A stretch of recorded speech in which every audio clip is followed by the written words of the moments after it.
अब हमने कोई नई स्कीम लॉन्च नहीं की। स्कीमों की कमी नहीं है। जैसे मैंने आज अपनी तकरीर में कहा, अगर कमी है तो जानकारी की कमी है। लोगों को पूरी तरह से हमें बाखबर करना होगा। ऐसी स्कीमें हैं, उनके लिए अप्लाई करने का तरीका क्या है और इन स्कीमों के तहत उन्हें फायदा कैसा मिल सकता है। बहुत सी ऐसी स्कीमें हैं जो इससे पहले सरकारी दफ्तरों में जाके उनके लिए अप्लाई करना पड़ता था, लेकिन ज्यादातर हमारी स्कीमें अब ऐसी हो गई हैं जिनके लिए अब ऑनलाइन अप्लाई करना जरूरी पड़ता है। तो इस सिलसिले में समाजी बहबूद महकमे की तरफ से ये कोशिश है कि तमाम स्कीमों की जानकारी जो है जम्मू कश्मीर के हर उस बाशिंदे तक पहुंचा दिया जाए जिनको कहीं ना कहीं इस स्कीम की जरूरत पड़ेगी। सर, महबूबा मुफ्ती ने आज प्रोटेस्ट किया है जो जेल्स में है उनके राइट्स को लेकर। किस चीज में? महबूबा मुफ्ती ने प्रोटेस्ट किया है जो यूथ आर लैंग्वेजिंग इन जेल्स। नहीं, ठीक किया। तो ये हम सब इस चीज से जो है परेशान हैं, लेकिन यहाँ श्रीनगर में करके उसका कुछ नहीं होगा।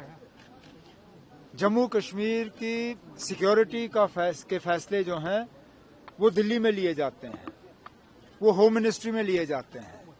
तो बेहतर ये होगा कि वो दिल्ली जाएं, होम मिनिस्टर साहब से मिलें और वहां पे ये बात उनके सामने रखें, जिस तरह हमने किया।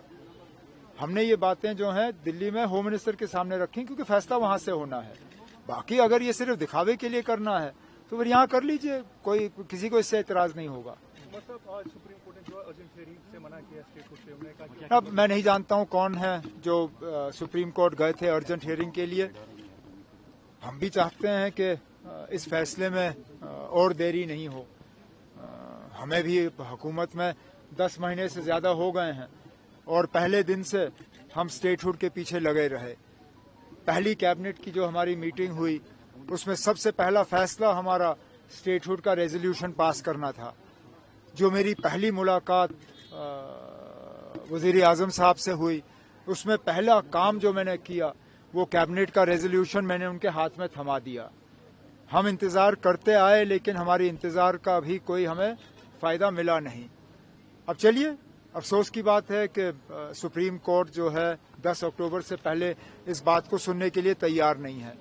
हम थोड़ा सा और इंतजार करेंगे, लेकिन हम अभी भी उम्मीद लगाए बैठे हैं कि जहां मरकज ने ये फैसला नहीं किया, कम से कम सुप्रीम कोर्ट ही करे।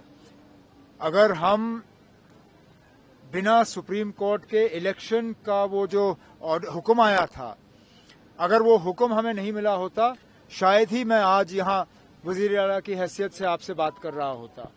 जम्मू कश्मीर में इलेक्शन तभी मुमकिन हुए जब सुप्रीम कोर्ट ने इस पे वक्त की जो है पाबंदी लगाई। बदकिस्मती से स्टेटहुड पे सुप्रीम कोर्ट ने वक्त की पाबंदी नहीं लगाई थी, इसलिए हमें इतना जो है घसीटा जा रहा है। अब मैं उम्मीद करता हूं कि 10 अक्टूबर के बाद जब ये मामला सुप्रीम कोर्ट के सामने आएगा तो इस पे वक्त की सीमा लगेगी और फटाफट हमें दोबारा रियासत का दर्जा वापस मिलेगा। चल रहा है। जब हम इसको मुकम्मल कर लेंगे, ये जो हमें करना होगा ये हम मरकज की हुकूमत और सुप्रीम कोर्ट तक पहुंचा देंगे।